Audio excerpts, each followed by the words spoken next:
Hi, everybody. Pat Prescott here on the Capital Jazz SuperCruise. I feel like I'm in heaven.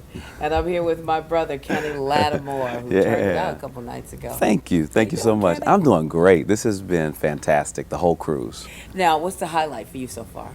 Wow. I went to Honduras and went ziplining, and I had never been ziplining before. So, in terms of a cruise headline highlight, that would be like really my thing. But gosh, in terms of the performances, there has been so many, like night after night after night. There have been some great surprises. And the headliners and everybody, of course, has done their thing, but I'll say the Baylor Group was Oh, the first highlight where I had not seen them. yeah, the Baylor Project. The Baylor Project, I'm Yeah. sorry, yes. And one of the things that I love about being on a cruise like this is seeing the other artists. In a way, it's like it's a reunion of sorts because you see a lot of people you don't get to see during the year. But at the same time, it's like a discovery of talent. Yeah, when I talk to all the musicians, it's kind of a theme. It's kind of like music camp. Yes. It's like, Absolutely. because you all see each other, but you see each other on the road, at the venue, in the Yeah. hotel, at the airport, but not really to check on each Right, other's yeah, show. now it's like, and then we can have lunch together in Cozumel. It's like, wait. And this whole thing is like a big petri dish of creativity because Yes. so many alliances are formed from here. I know people get together and do projects. Absolutely, and this has not been an exception to that. I talked to Take Six, and I was like, I want you all to do my jazz album, and the Baylor Project. So It's been great. wonderful. It's been really, really good. Now, I know for you, I've known and watched you perform for many, many years. Yes, I thank know you. that something that's special about this for you, too, is the D.C. connection. Oh, wow. Because you're from D.C. Yeah. I know Kipper Jones is here, who was really involved in starting off your career. Talk a little bit about Absolutely. that, about being kind of at home at sea. The Cap Jazz, the capital part is the Washington, D.C. foundation of this. And so I do get to see a lot of family and friends and people that I've known through the years who frequent the cruise. Every year they're, consistently coming out. And then to have artists like Kipper Jones, who wrote Never Too Busy for me and started my career, it makes it even more that family connection getting on board. So. Then the nerve-wracking part, performing in front of all the people, because you got a want lot to of make them friends. proud. Yeah, you do. But it's fun because the one thing you know is that you're going to get back the energy from the audience that you really want. There's another level of energy that takes place on this ship that doesn't happen anywhere else. Yeah, talk about those audiences. You mentioned the audience Yeah. here, and I tell you, probably, I think one of the most musically educated, Absolutely. and aware and respectful audiences I've ever seen. Absolutely. It's interesting because I was just thinking, okay, well, for the sophistication of the types of music that we listen to growing up, and I talk about it in my show all the time. Well, I grew up listening to the Quiet Storm, but the Quiet Storm was considered progressive jazz, which was calypso, and it was straight ahead jazz, and it was R&B, and all this mixture of music, and it's all happening on the ship. So the audiences have to kind of reflect that whole movement of music.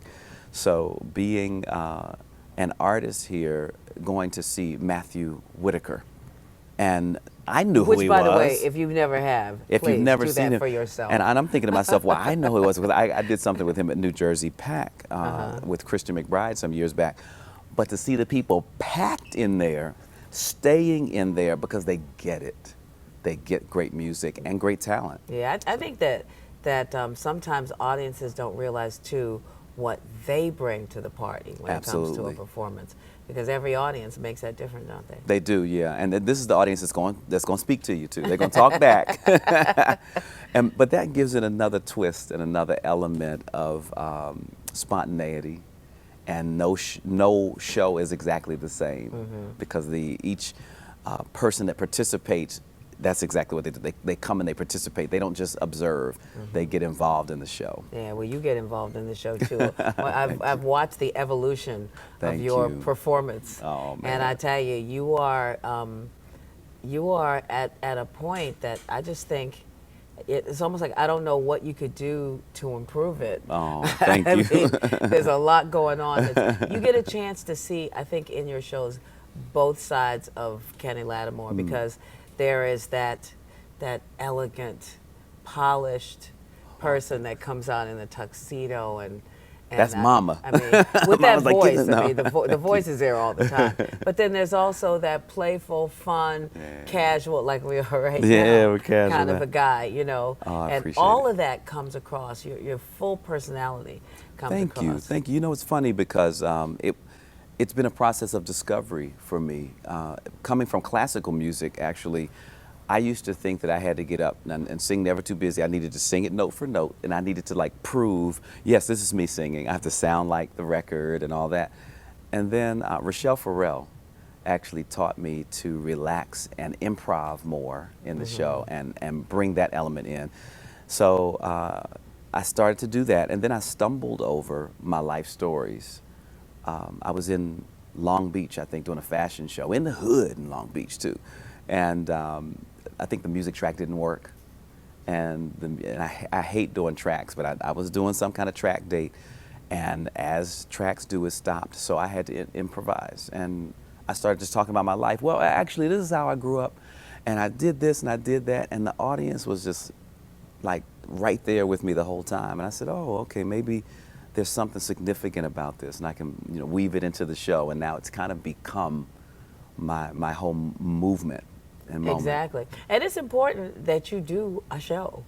I mean, so. it's one thing to be able to sing and to have yeah. great songs and all of that, and but a show is important. But it does still always go back to the voice. And wow, wow. do you have one? Thank you. I appreciate that. What do you do to take care of your voice?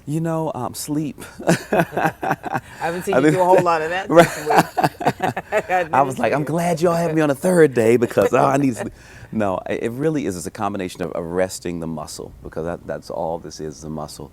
And if you respect that, it's just like going to get a massage at the gym. I literally do massage larynx around the areas of my throat, and eating certain types of foods, not eating certain types of foods that produce acids and things that affect the performance and the sound. It's a consciousness that happens over a period of time. But honestly, that sleep thing is a big deal. If I can sleep, like when Dave Koz and I are out on tour a lot of times, I love it when we're on the bus, because if I can lay down that night, it's like I don't even have to think about what my voice is going to sound like the next day, because muscle memory kicks in. Right. And we laughed about it because we did a bunch of shows at one point, like 24 shows in 28 days. That's what Dave believes in doing. Yeah. Whew, it's a tough one.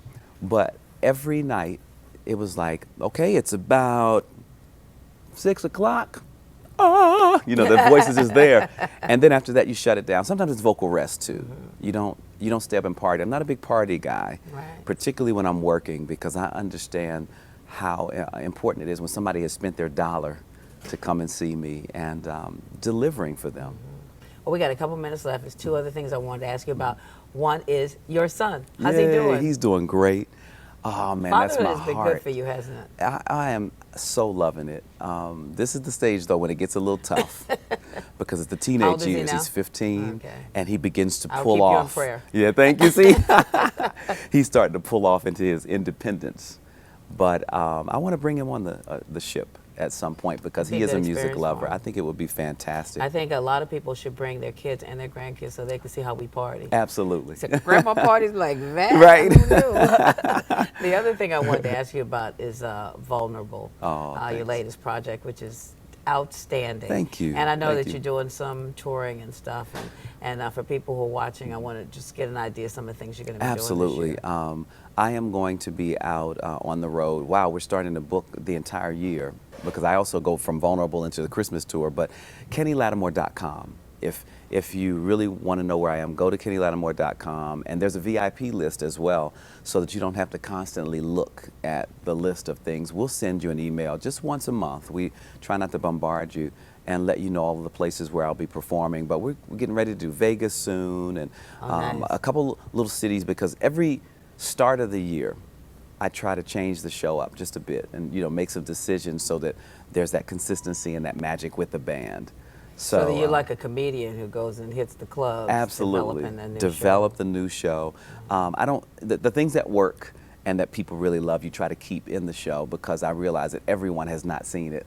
I think that's one of the faux pas that we do as artists. A lot of times we create moments for ourselves, and then you stop for a minute. And a lot of times at the beginning of the show, I'll survey and say, has anybody seen the show in the last year or so?